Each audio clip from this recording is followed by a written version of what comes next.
Hello and welcome back to my channel. Today I got a quick video for you. We're gonna mold the leather, but I start a new series. It's gonna be called Tips and Tricks. So I'm gonna show you how to do it easy way.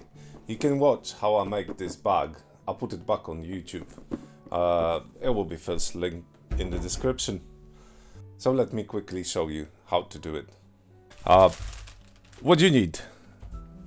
Rag or old t-shirt, whatever you want to mold or copy, something like this. I've got a couple of them. I'll show you a couple examples. And the trick is I use vacuum bags, but the vacuum bags which are available anywhere in the shops and on Amazon for like £7, and they were quite brilliant. You can use them to mold anything. Let's jump straight into it. So first of all, we need to prepare some leather.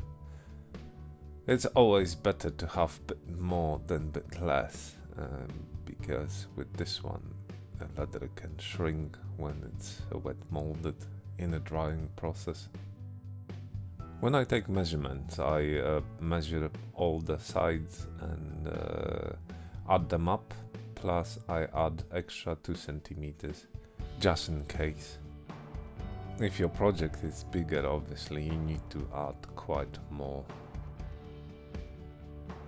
I want my piece to be rectangular, so I use square ruler, and at the end I mark where is the bottom.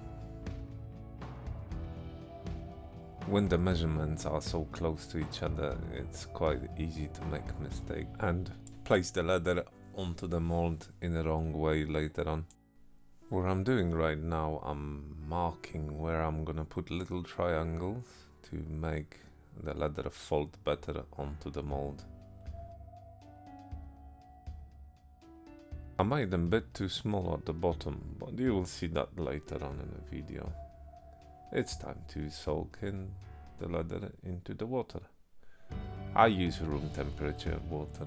I don't use it hot or cold. This leather is about 2 millimeters thick.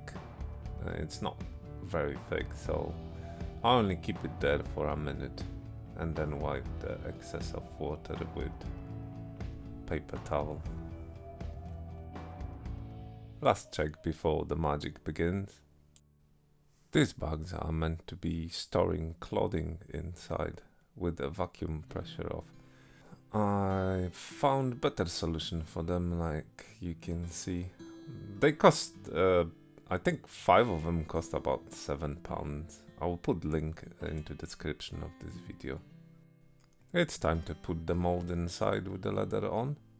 Let's seal the bag and let's start pumping. I place everything quite close to valve, and I'll always wrap the cotton close to the mold. Because of this clothing, we can actually suck the air out from the bag, otherwise it will block quite quickly.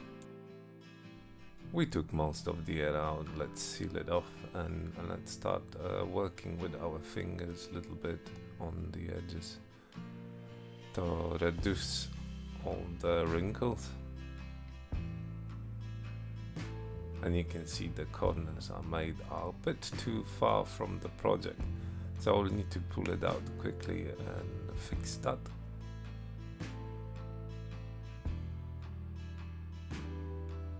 Like you can see, this project only been in a vacuum bag for about a minute and it already looks quite good. Let's fit it back inside and suck the air out again.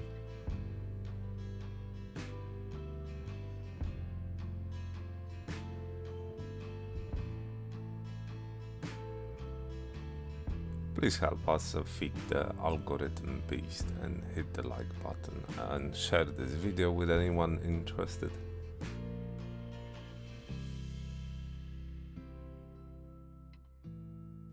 Now the bigger triangles will work better. Let's work on those wrinkles a little bit.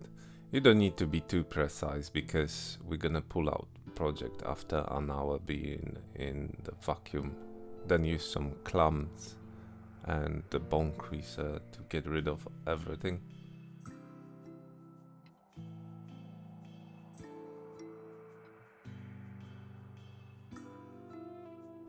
Let me quickly show you the handles as well.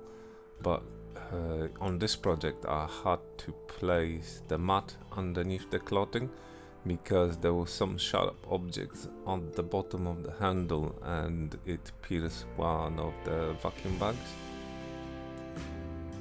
They're still fixable if you use some duct tape. And have a look where I placed those triangles in this project. I use bone creaser on this one, but be gentle with it because you can also pierce the bag with it.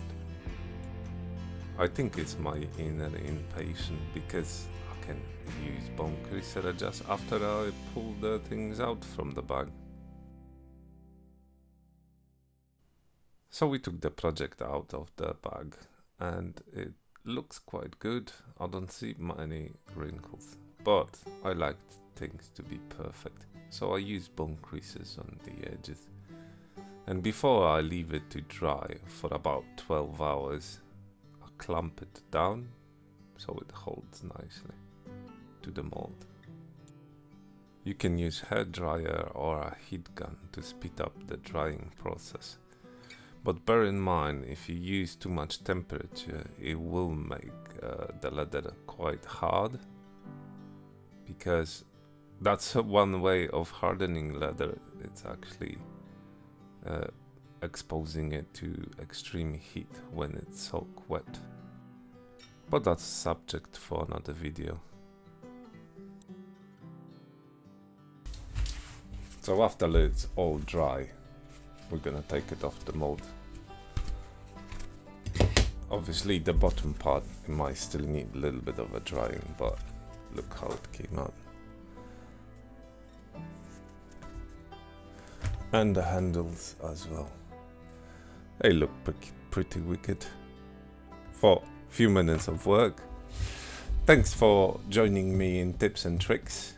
So if you're interested in leather work and wanna see more tips and tricks, subscribe to my channel. Thanks for watching and see you next time.